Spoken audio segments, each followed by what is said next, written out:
Welcome to my YouTube channel learn English with Mangilal में आपका स्वागत है। तो हम टेंस का जो हमारा टॉपिक है वो भी चल रहा है। हमने टेंस पढ़ लिए, सिंपल टेंस पढ़ लिए, ठीक है। और अब आगे हम सेंटेंस फॉर्मेशन के लिए एक छोटा सा टॉपिक आता है इंपेरेटिव सेंटेंस, वो पढ़ेंगे, ठीक है। तो चलिए शुरू करते हैं। IMPERATIVE इंपेरेटिव सेंटेंसेस, ठीक है। तो इंपेरेटिव सेंटेंसेस को क्या बोलते हैं? हिंदी में बोलते हैं प्रेरणात्मक वाक्य।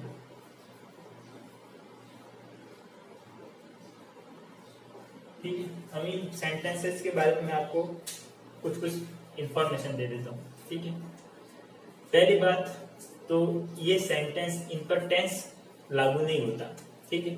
मतलब ये टेंस, आप इन टेंस को ढूंढने जाओगे तो आपको वर्तमान काल, प्रेजेंट टेंस, पास्ट टेंस और फ्यूचर टेंस, आप उनको डिवाइड नहीं कर पाओगे, क्योंकि ये जो वाक्य जो होते हैं वो टेंस से परे होते हैं। टेंस इन वाक्यों पर लागू नहीं होता, ठीक है। सेकेंड चीज, इन वाक्यों के अंदर सब्जेक्ट लिखा हुआ नहीं होता, ठीक है। देखो, पहली बात तो ये कि इन वाक्यों के अंदर टेंस नहीं होता, ठीक है। हम जनरली हम स्ट्रक्चर क्या लिखते हैं? सब्जेक्ट, हेल्पिंग वर्ब, वर्ब और ऑब्जेक्ट। तो हम इंपेरेटिव सेंटेंस के अंदर हम ये कह रहे हैं कि हेल्पिंग वर्ब, मतलब हम ये कह रहे हैं कि ये वाक्य होते हैं, ये टेंस से परे होते हैं, मतलब इन वाक्यों पर टेंस लागू नहीं होता। टेंस लागू नहीं होता यानी कि वाक्य के स्ट्रक्चर में जो हेल्पिंग वर्ब यूज करते हैं, किसको दर्शाने के लिए यूज करते हैं? टेंस को दर्शाने के लिए यूज करते हैं। और इन सेंटेंसेस के अंदर, ऐसे जो इंपेरेटिव सेंटेंस है, इनके अंदर टेंस यूज ही नहीं होता, तो हम इस स्ट्रक्चर में से हेल्पिंग वर्ब को यूज नहीं करेंगे। दूसरी बात, हम ये भी कह रहे हैं कि इन वाक्यों के अंदर सब्जेक्ट का उपयोग भी नहीं करते, तो सब्जेक्ट को भी हटा लेंगे। तो फिर इन वाक्यों का स्ट्रक्चर कैसा है? वर्ब और ऑब्जेक्ट, ठीक है। और इनकी एक और पहचान होती है कि इन वाक्यों के सबसे अंत में जो पहचान के तौर पर होता है वो ओ शब्द लिखा हुआ होता है। ओ कैसे? तो मैं इसकी सारी विशेषताएं लिखा देता हूं, ठीक है। तो फर्स्ट तो ये वाक्य टेंस से परे होते हैं,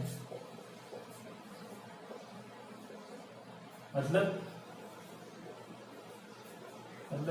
इन वाक्यों को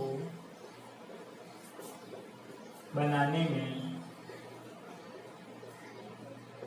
हेल्पिंग वर्ब, क्योंकि हेल्पिंग वर्ब टेंस को दर्शाने के लिए होती है और ये वाक्य में टेंस का उपयोग ही नहीं होता, तो हेल्पिंग वर्ब का भी उपयोग नहीं होता। तो इन वाक्यों को बनाने में हेल्पिंग वर्ब का प्रयोग नहीं होता।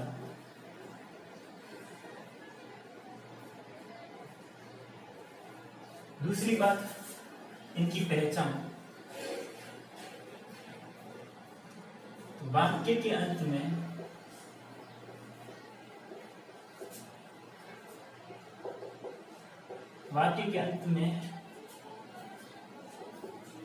क्रिया के साथ ओ जुड़ा हुआ होता है, ओ जुड़ा हुआ होता। कैसे? जैसे कि मान लो क्रिया है खाना, तो हम क्या कहेंगे? खाओ। मान लो क्रिया है जाना, तो हम कहेंगे जाओ। नाचना होगा तो वाक्य के अंत में होगा नाचो, ठीक है। कुछ भी पूरा करो, पूरा करने का होगा तो पूरा करो, भौंकना का होगा तो भौंको, ठीक है। खेलने का होगा तो खेलो, काम करने का होगा तो काम करो, लेकिन वाक्य के लास्ट में, अंत में ओ शब्द की ध्वनि आएगी, ठीक है। और इन वाक्यों में हमेशा वर्ब की फर्स्ट फॉर्म का ही उपयोग होता है,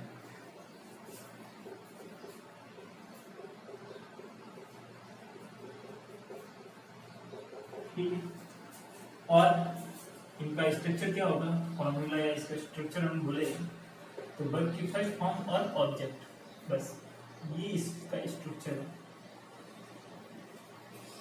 जैसे और ये 3 प्रकार की होती है।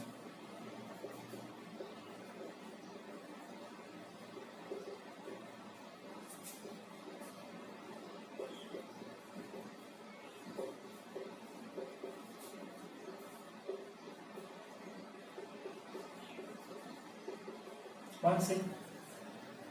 फर्स्ट आदेशात्मक, यानी कि किसी को आदेश दे रहे हो, आदेशात्मक आदेश दे रहे हैं। कैसे? इसके अंदर ऑर्डर आएगा, ठीक है। जैसे कि मैंने कहा दरवाजा खोल दो,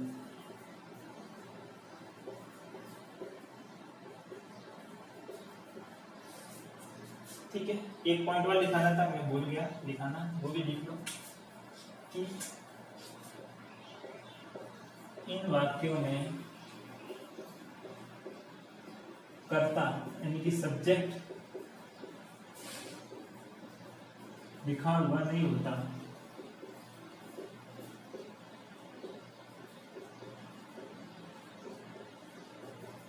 पर यू यानी कि तुम के रूप में छुपा हुआ होता है।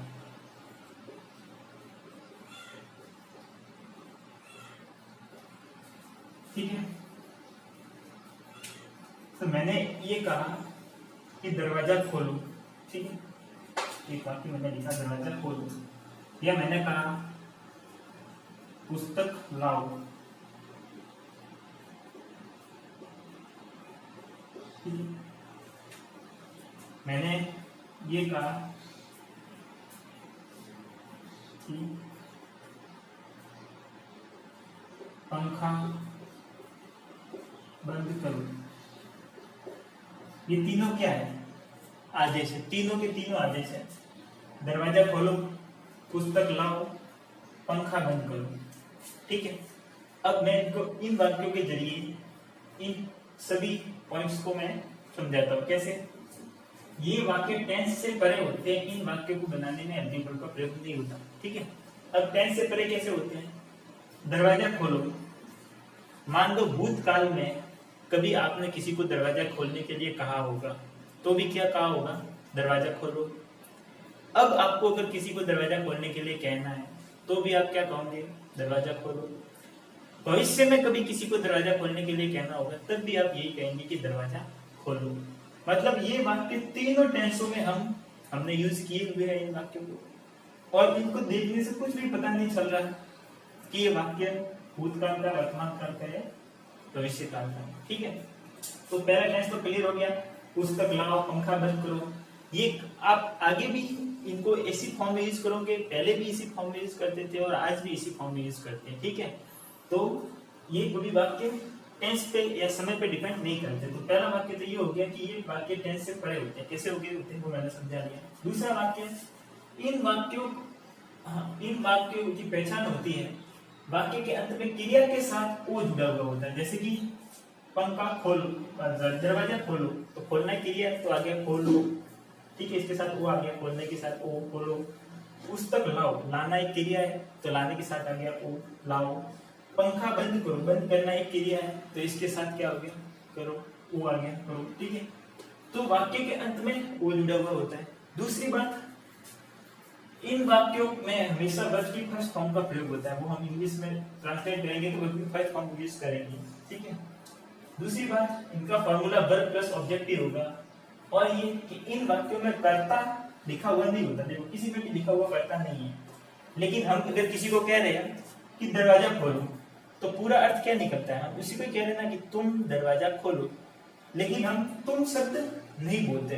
यहाँ पर जो है तुम शब्द है उसको हम नहीं बोलते। यहाँ पर भी तुम शब्द आता है लेकिन नहीं बोलते या नहीं लिखते। यहाँ पर भी तुम शब्द है, वाक्य के अंदर सेंस निकल रहा है तुम शब्द का कि तुम दरवाजा खोलो, लेकिन हम तुम शब्द नहीं बोल के डायरेक्ट ऐसे बोलते कि दरवाजा खोलो, पुस्तक लाओ, पंखा बंद करो, ठीक है। तो सामने वाले व्यक्ति को कह रहे हैं कि तुम, ठीक है।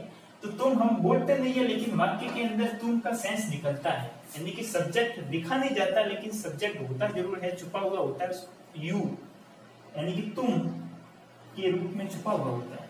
ठीक है, कैसे छुपा हुआ होता है वो मैंने आपको समझा दिया। ये सिर्फ मैंने ऐसे लिखा है ताकि आपको समझ में आ जाए कि यू का सेंस निकलता है, तुम शब्द का सेंस निकलता है। ठीक है, लेकिन हम लिखते नहीं है। और ये 3 प्रकार के होते हैं। एक तो आदेश देने के लिए काम में आते हैं। ठीक है, तो कैसे होगा, दरवाजा खोलो, यानी कि सीधा वर्ब हम ओपन और फिर ऑब्जेक्ट द डोर। दूसरा पुस्तक लाओ, लाना है क्रिया, यानी कि ब्रिंग, यानी कि ब्रिंग द बुक। द इसलिए लगाया क्योंकि हम स्पेसिफिक बुक को लाने के लिए कह रहे हैं, स्पेसिफिक किसी खास दरवाजे को बंद करने के लिए कह रहे हैं। और पंखा बंद करो, यानी कि switch off, switch off the fan, यानी कि हम किसी खास पंखे को बंद करने के लिए कह रहे हैं कि पंखा बंद करो। ठीक है, तो जब ऑफ तब तब लगता है किसी चीज के आगे जब कहने वाला और सुनने वाला दोनों को पता है कि किस चीज के बारे में बात की जा रही है, तो उस चीज के आगे हम द लगा लेते हैं। जैसे कि मैंने कहा कि दरवाजा खोलो, तो मेरे कहने का मतलब भी यही है कि ये वाला दरवाजा खोलो, और जिसको मैंने कहा उसको भी पता है कि किस दरवाजे को खोलने के लिए कहा। तो दरवाजा मेरे लिए और उसके लिए, दोनों के लिए मतलब जानी पहचानी चीज है, उनको पता है कि कौन सी चीज है वो। ठीक है, कौन सा दरवाजा है, कौन सी बुक है, कौन सा पंखा है, तो इसके आगे द लगता है। वो हम आर्टिकल में विस्तृत रूप से पढ़ेंगे, लेकिन अभी के लिए इतना ही। एक तो आदेशात्मक वाक्य, ठीक है, एक आ गया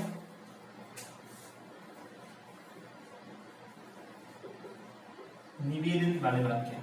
ठीक है, निवेदन या प्रार्थना वाले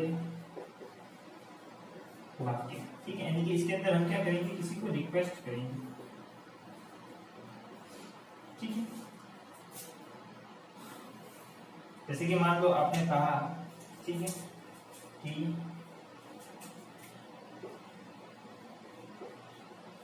कृपया चाय पियो। ठीक है, या आपने कहा कि कृपया बैठ जाइए, कृपया बैठ जाओ। ठीक है, तो ये वाला जो प्रार्थना या निवेदन वाले वाक्य, रिक्वेस्ट वाले, इन वाक्यों की शुरुआत में काइंडली या प्लीज, ठीक है, ये 2 शब्द लिखे हुए हैं। तो कृपया बैठ, कृपया चाय पियो, ठीक है, यानी कि प्लीज टेक टी,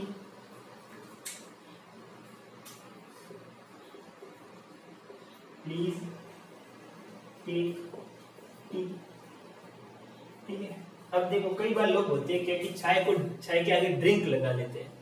ठीक है, अब मैं आपको बताता हूँ कि ड्रिंक और कई बार टी, टेक क्यों लिखा होता है। ठीक है, टेक कॉफी, टेक टी, ठीक है, ये क्यों लिखा हुआ होता है, टेक सूप।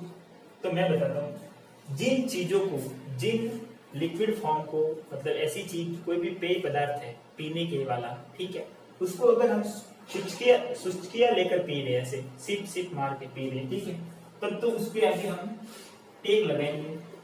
और ऐसी चीज जिसको हम ऐसे घूट भर के पी रहे हैं, ठीक है, घूट भर के पी रहे हैं, उसके आगे हम उसको पीने के लिए ड्रिंक लगाएंगे। ठीक है, अब मान लो आपने चाय बना ली, तो चाय को तो घूट करके पी नहीं सकते। ठीक है, उसको तो सुस्कियों के साथ ही पीना पड़ता है, तो टेक के साथ पिएंगे। अगर मान लो कोई गर्म सूप है, कॉफी है, तो उसको सुस्की लेके पिएंगे। ठीक है, लेकिन मान लो जैसे कि ठंडा पानी है, या मान लो कोल्ड ड्रिंक भी है, कोई शरबत है, तो उसको तो सुस्की लेके कप में लेके पिएंगे नहीं, उसको तो डायरेक्ट गिलास में होगा तो लेके पी लेंगे। तो जिन चीज को पीने के लिए घुट घुट के पीते हैं, उसको आगे ड्रिंक करके पीते हैं, और जिसको लेने के लिए सुस्कियों का सहारा लेना पड़ता है पीने के लिए, उसको टेक लेंगे। तो चाय को टेक करते हैं, कभी भी ड्रिंक नहीं करते, इस बात का ध्यान रखना। कृपया बैठ जाओ, काइंडली सिट डाउन।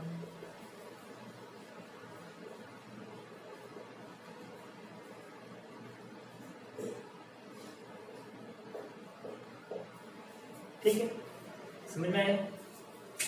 ये प्लीज और काइंडली आप कई बार भी कैसे यूज करते हैं, यहाँ पे भी काइंडली लगा सकते हैं, यहाँ पे प्लीज लगा सकते हो, ये बड़ी बात नहीं है, ठीक है।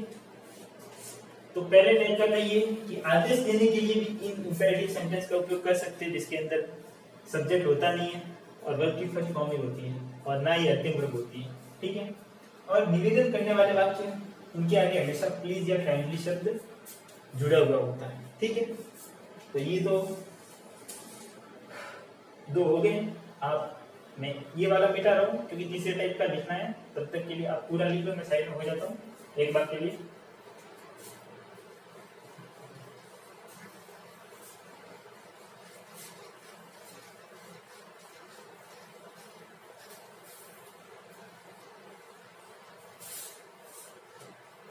तीसरे टाइप के वाक्य होते हैं वो होते हैं सलाह देने वाले, यानी कि एडवाइस देने वाले।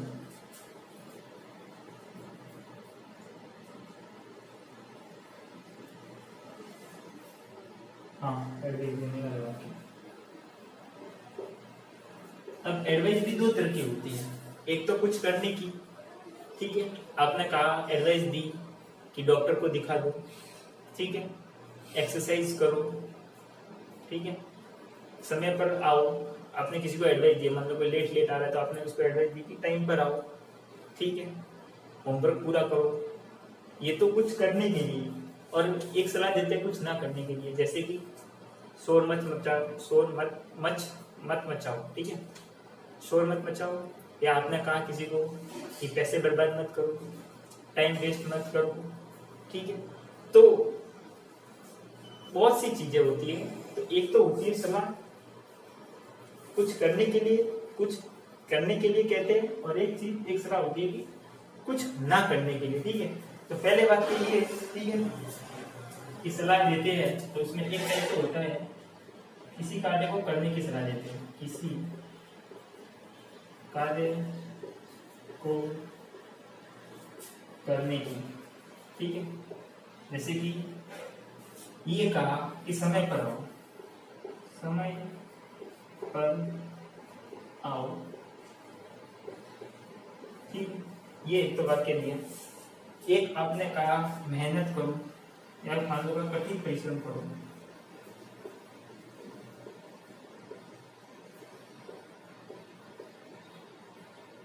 ठीक है, या मान लो कहा कि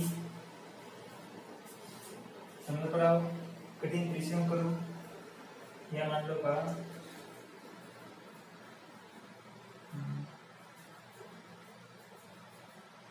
रोज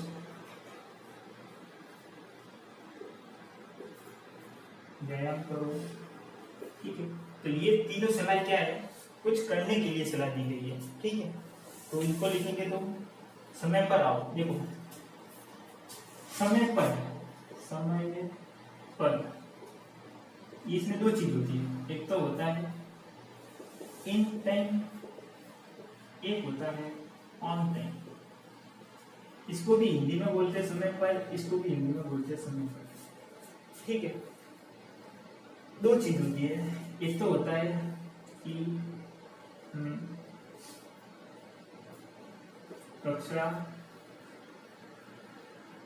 10 बजे स्टार्ट होगी, ठीक है।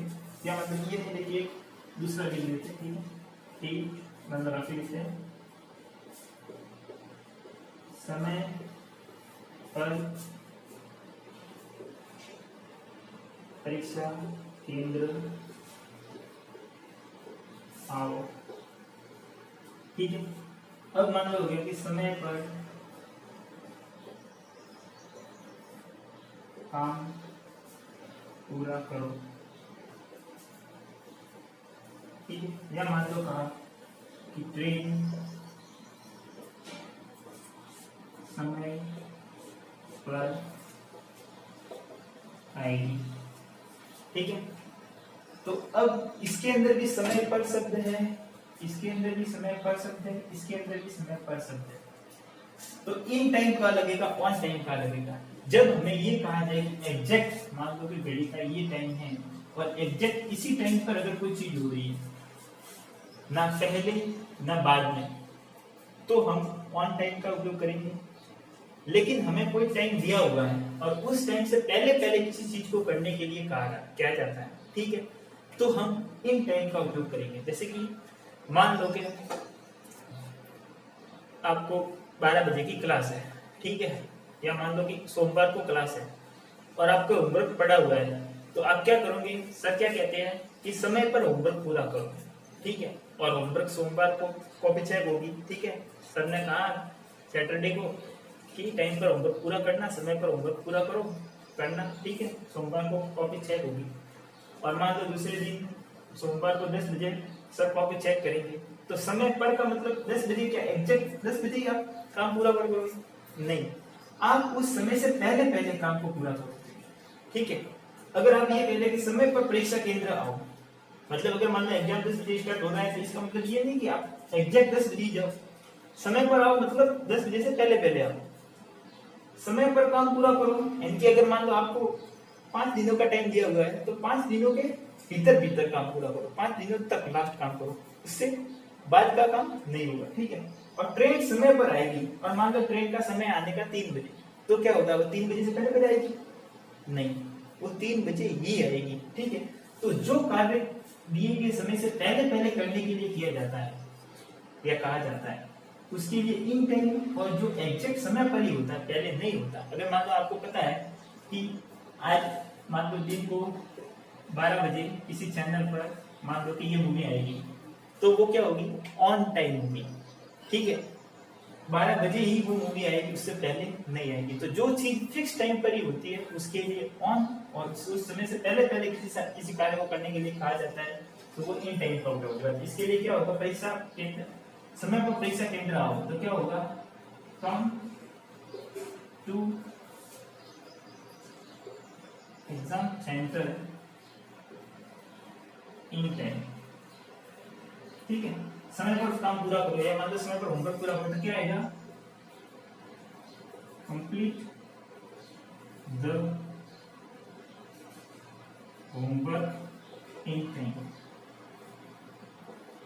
यानी कि ये समय दिया गया उसके अंदर अंदर काम को पूरा करो। और ट्रेन समय पर आएगी, यानी कि वो एग्जैक्ट जो टाइम दिया होगा वही समय पर आएगी, पहले नहीं आएगी, तो क्या होगा, train will come on time, ठीक है। तो आप, मैं ये साइड में हो जाता हूँ, आप ये इतना लिख लीजिए, फिर मैं मिटा देता हूँ।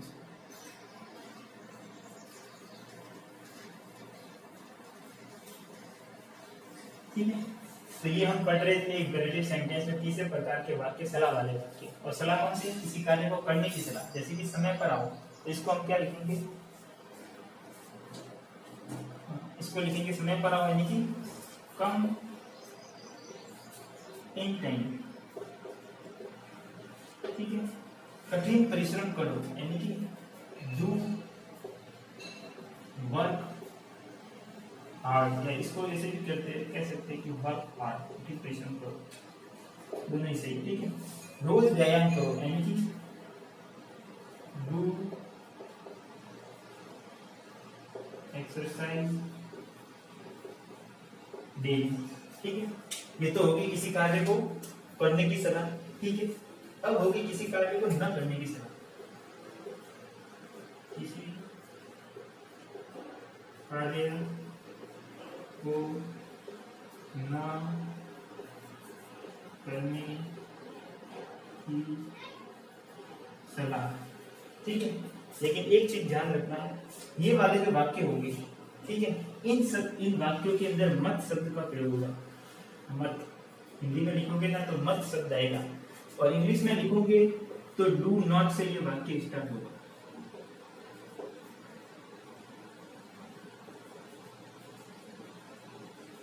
ठीक है। यानी कि वाक्य का स्ट्रक्चर क्या होगा, पहले डू नॉट आएगा, फिर इंपेरेटिव सेंटेंस आएगा, ऑब्जेक्ट, ठीक है। आप कहोगे कैसे, जैसे कि मान लो कि मैंने ये एक वाक्य लिखा, दे से मत आओ, ठीक है, ये ना करने की सलाह है, ठीक है। ये मैंने कहा यहां मत बैठो, या मान लो मैंने कहा समय बर्बाद मत करो। तो तीनों के अंदर शब्द आ गया है ये वाला, मत, मत और मत, ठीक है। तो ये वाक्य किससे स्टार्ट होंगे? डू नॉट से। तो इसका क्या होगा? देर से मत आओ, तो इसका क्या होगा? Do not come late. यहां मत बैठो, इसका क्या होगा? Do not sit here. समय बर्बाद मत करो, डू नॉट वेस्ट टाइम, ठीक है। तो आपको ये बात समझ में आ गई। इंपेरेटिव सेंटेंस हम कैसे यूज करते हैं? 3 प्रकार के होते हैं, ठीक है। आदेश देने के लिए ऑर्डर वाले वाक्य, प्रार्थना करने वाले रिक्वेस्ट वाले वाक्य, और एडवाइस देने के लिए। एडवाइस 2 प्रकार की, इसी कार्य को करने की, किसी कार्य को नहीं करने की, ठीक है। तो इसके ऊपर, और हमने जो सिंपल टेंस पढ़ी, इसके ऊपर मैं कुछ आपको क्वेश्चन लिखवाता हूँ। तब तक के लिए आप लिख लीजिए पॉज करके वीडियो, ठीक है। मैं भी वीडियो पॉज करके वो क्वेश्चंस लिख देता हूँ।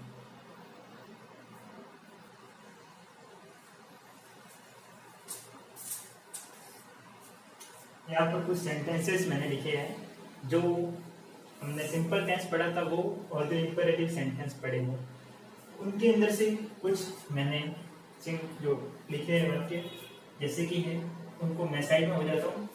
पहले आप इन वाक्यों को खुद बनाने की कोशिश कीजिए, ठीक है, और कमेंट सेक्शन में जाके उन सब वाक्यों को लिखिए और बताइए कि आपने कैसे बनाए वाक्य, ठीक है। और फिर क्रॉस चेक करना, मैं भी बता रहा हूँ, ठीक है। तो मैं साइड में हो जाता हूँ, पहले आप खुद बना लीजिए, ठीक है। तो देखो, शोर मत मचाओ। शोर मचाने को क्या कहते हैं? मेक अ नॉइस, ठीक है। इसके बीच में मत शब्द आ गया और लास्ट में वो शब्द आ गया, बोले तो ये इंपेरेटिव सेंटेंस के अंदर का सलाह वाला वाक्य है, और किसी कार्य को न करने की सलाह, सेकंड टाइम, ठीक है। तीसरे नंबर में भी सेकंड टाइम जो सबसे बाहर का पड़ा हुआ। तो इसके, और ये वाले वाक्य किससे शुरू होते हैं? डू नॉट से। तो इसका क्या होगा? Do not make a noise, कृपया अंदर आइए। तो ये इंपेरेटिव सेंटेंस के अंदर रिक्वेस्ट वाला वाक्य, ठीक है। तो क्या होगा? ये प्लीज से शुरू होते हैं, प्लीज कम इन। माता जी घर पर नहीं है, ये हमने पढ़ा था एक वाक्य सिंपल टेंस के अंदर, फ्यूचर सिंपल फ्यूचर में हमने एक वाक्य पढ़ाया था, वो सबसे बात करो पिताजी घर पर है, थी। तो ये सिंपल टेंस में बनेगा, माता जी घर पर नहीं है, mother is not at home. और ये कौन सा सिंपल टेंस है? ये सिंपल प्रेजेंट है, ठीक है। कृपया नाश्ता लीजिए, तो ये भी ये वाला वाक्य इंपेरेटिव सेंटेंस के लिए रिक्वेस्ट वाला। प्लीज टेक, या टेक की जगह आप कैर, दोनों में से कोई भी लिख सकते हैं, दोनों का एक ही मतलब होता है, ग्रहण करना है, भोजन ग्रहण करना, ठीक है। नाश्ता यानी कि ब्रेकफास्ट। दूसरा, झूठ मत बोलो। तो ये क्या है? मत शब्द है बीच में, यानी कि ये इंपेरेटिव सेंटेंस है, ठीक है। और वो भी सलाह है, न करने की सलाह। तो क्या होगा? डू नॉट टेल अ लाई। ये भी लिख सकते हो, और इस पूरे वाक्य की जगह ये भी लिख सकते हैं, डू नॉट लाई, ठीक है। दोनों सही। लड़ो मत या लड़ाई मत करो, दोनों एक ही बात है। या मत शब्द यहाँ पे भी आ रहा है, मत शब्द यहाँ पे भी आ रहा है, यानी कि कोई चीज ना करने की सलाह है, यानी कि डू नॉट फाइट, ठीक है। या इसकी जगह फाइट की जगह एक और शब्द आता है क्वारल, QUARREL। क्वारल मैंने बताया था, क्वारल यानी कि लड़ाई करना, झगड़ा करना, ठीक है। सुबह जल्दी उठो, ठीक है। तो ये एक आदेश भी हो सकता है और एक सलाह भी हो सकती है, दोनों हो सकती है। तो सुबह जल्दी उठना यानी कि get up early in the morning तुम एक सिपाही थे। तो ये सिंपल टेंस का वाक्य है, वो भी कौन सा, सिंपल पास्ट। ठीक है, यानी कि यू वर अ सोल्जर। ठीक है, वह एक पुस्तक थी। तो ये भी सिंपल टेंस का वाक्य, लेकिन पास्ट सिंपल का। ठीक है, पास्ट सिंपल का नहीं, वेरी सिंपल पास्ट में। ठीक है, देखो एक मिनट मैं वीडियो पॉज कर देता हूँ, यहाँ लोग की आवाज आएगी।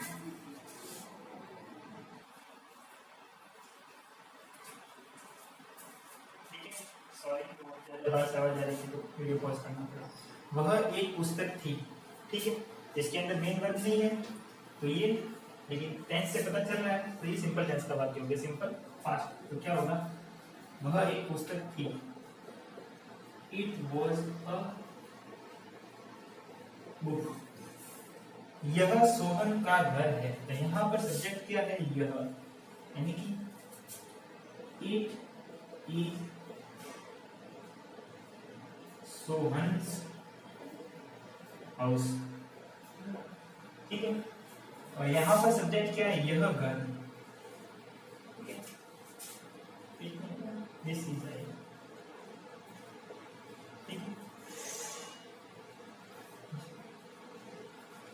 हाँ, यह घर, यानी कि यहाँ पर पूरा सब्जेक्ट क्या है, यह घर। यहाँ पर सिर्फ यह, ये एक सब्जेक्ट है, यहाँ पर सब्जेक्ट है यह घर। ठीक है, यानी कि दिस हाउस इज सोहन्स। ठीक है, उसको यस करते हैं। यह एक कठिन पुस्तक है। कठिन है बोलते डिफिकल्ट है, बहुत समझने में टाइम लगता है। तो यहाँ पर सब्जेक्ट क्या है, यह, यानी कि यह, यानी कि इट, यह एक कठिन पुस्तक है। It is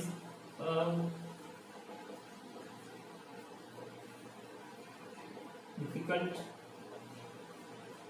book. और यहाँ के अंदर जो है, यहाँ पर क्या है कि यह पुस्तक कठिन है। तो यहाँ पर सब्जेक्ट क्या है, यह पुस्तक। ठीक है, इट नहीं करके दिस कर लेते तो भी सही रहता है, दिस ज्यादा सही रहता है। इट दूसरे सब्जेक्ट में आता है, this is a difficult book. और यहाँ पर क्या होगा, यह पुस्तक, यानी कि दिस बुक।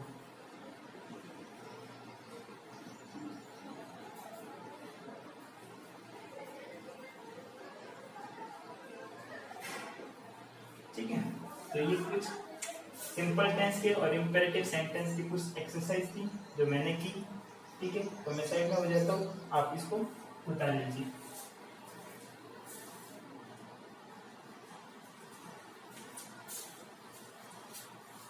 तो आज के लिए बस इतना ही, आगे का हम अपनी नेक्स्ट क्लास में पढ़ेंगे।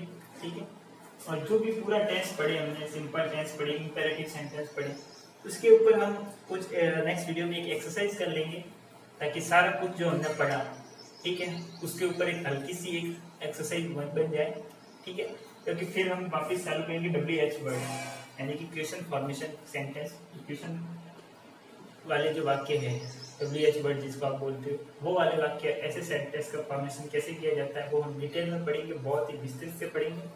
ठीक है, तो आज के लिए इतना ही, हम बाकी मिलेंगे अपनी नेक्स्ट क्लास में। और मैं भी आशा करता हूँ कि आपको मेरा पढ़ाना अच्छा लगा होगा, और अगर आपको अच्छा लगा तो मेरी वीडियो को जरूर शेयर करना, लाइक भी करना, कमेंट भी करना, और बताना कि आपको पढ़ा कैसा लगता है। ठीक है, तो ओके, बाय, जय श्री कृष्णा, जय श्री राम, आप सबको प्रणाम।